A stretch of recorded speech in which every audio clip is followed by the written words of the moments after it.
Have I heard the Ken Uzi snippet? Have I?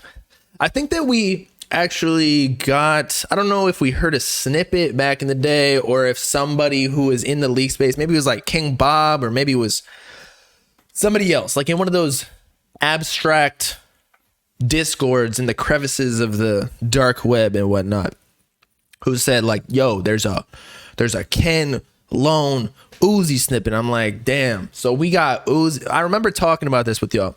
We got a Uzi Ken collab leak before we even heard Ken and Carti, who's literally his label owner, bro. That's how you know he's up. Look, I know that Ken and Carti and even Lone and Carti got songs together because I think even in interviews they said that they got locked in the studio, or they locked in at the studio. They didn't get locked. They got locked in the green room, bro. Carti got him locked in the basement closet. Nah. But I would not be surprised in an alternate universe if Carti still had not even given them a song. He just kept egging them on like, yo, I'll give you the feature. Just keep giving me the bankroll off your whatever, your royalties. Cause I can imagine that Carti commands a pretty hefty label deal percentage of his own because of how strong his cosign is. Like, that's what you want though. But anyway, let's check out this snippet. So Uzi was, I don't know what the story is actually. Red Pines posted this originally, but Uzi is on Hella. I don't know if this is a remix. I don't know if this is like Uzi was supposed to be on it, but at the time when Hella dropped Project X, we all know it was my favorite Ken project. It's a legendary project. That was probably the peak for me of the Rage generation with all the iconic beats. Starboy, Out of Town, who is it? Luso going crazy. So I don't know if Uzi was supposed to be on it, but at the time, Ken wasn't big enough, I'd say. Like, it just wasn't the right time for Uzi to hop on a feature like that in Ken's career, because then people would call him like an industry plan for the people who didn't know. And also, again, Carti ain't even hot. I feel like Carti got to hop on the song before Uzi does. Like, how is this possible? It's not even possible. Do we think we're getting the Carti album this year? We'll talk about that in a second.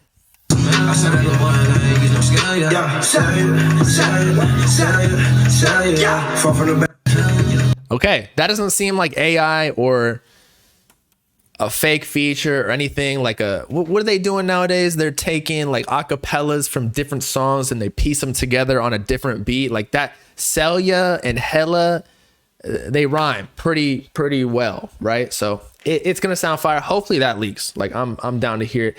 Hella is one of my favorite songs on Project X, although the whole project is fire to me anyway. But as I was saying, so there's like an account, I want to say, where they said Carti in April or something. Now, right here, ABTLA Insider. I just want to say, I don't think this is true whatsoever. I feel like they just got a rumor and somebody told them fake info, or maybe it's a single, maybe Rockstar is supposed to drop, because that's pretty possible as well. But at the same time, one, Carti changes his mind all the time, but two, isn't Destroy Lonely supposed to drop in April? And so like Carti dropping in April would overshadow his project If Looks Could Kill, right? If I recall correctly, like I could be wrong, but I thought Lone was supposed to drop in April. So I think this is hella cap. So don't take it, like take it with a grain of salt. Like put a whole pink Himalayan salt like you're smoking crack in your spoon. That's what this is. Hella it's not even cap. This is crack. This is crack for all the fans. But look how many likes this got. Like they knew they would go viral with this. It's crazy. Carti is dropping this year. He cannot continue to run a whole lot of red. He can, man. I feel like Carti is the type of artist who he could literally just go perform different songs and snippets for the next 2 years.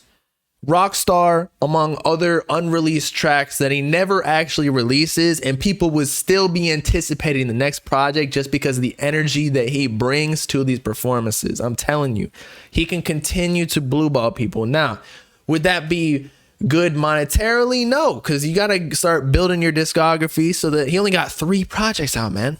So if he continues to drop projects and then perform it, because he already went on a whole lot of Red tour, so it would make sense that, you know, get more material to drop another project. I mean, to tour with.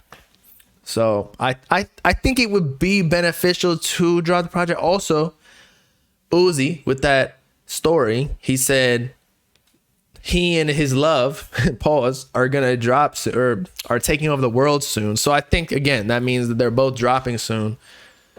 If you also recall, Uzi dropped Eternal Take around the same time that Carti originally started dropping At Me.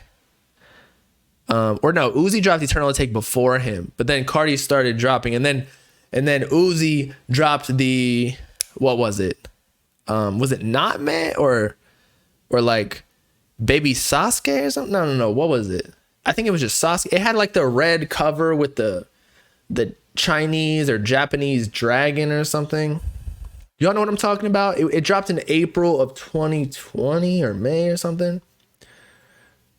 It was Sasuke. Okay. Yeah. Does that mean they're dropping 1629? No. It just means that they're dropping the same time, or that Carti's going to feature on Uzi's project. Again, I don't know. Like, also, Uzi always gives Carti the features. So it's better for, like, Carti kind of owes Uzi. I know Carti featured on Perfect Love Tape, but Uzi gave Carti 3 features. Shoota, Looking, It Woke Up Like This. I don't know if there are any other official releases. Are there?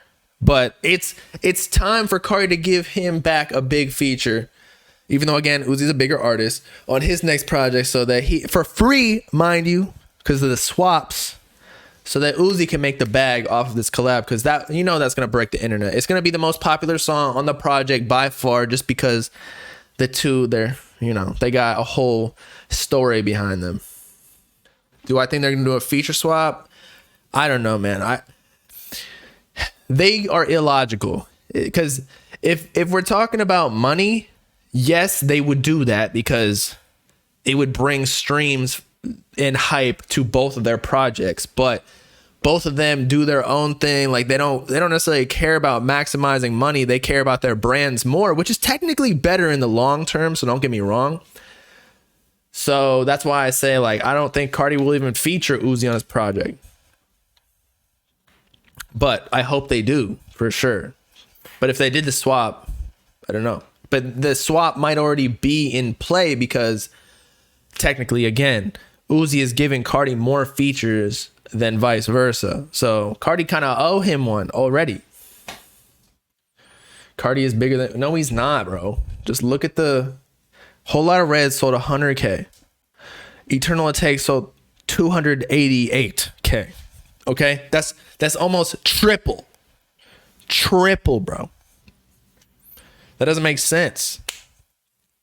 Also, Uzi's on Billboard right now with multiple songs, or at least was. And those are just TikTok. Like, he didn't even promote those. I don't think he posted that on his story even. Uzi's just a bigger figure too. And no offense, y'all know that I like Carti more right now. Overall, like all time though, I do like Uzi, but I love Carti's self-titled. I'd rather have the OG 1629, to be honest. But that whole mixtape basically leaked, so we already got it. So I'm down to get the new one. Although I don't think that they would create a 1629 now, just because their sounds are so different now. Like, Uzi's on like a more classic trajectory of where we would expect him. Carti's on a whole rock star thing where, like, if you heard Carti in 2017, you would not have expected him to land where he is now with, like, all the face paint and whatnot, because he was a clout rapper, like streetwear god. He's wearing Supreme and all that. Now you would not catch him wearing any of that. Only Rick Owens.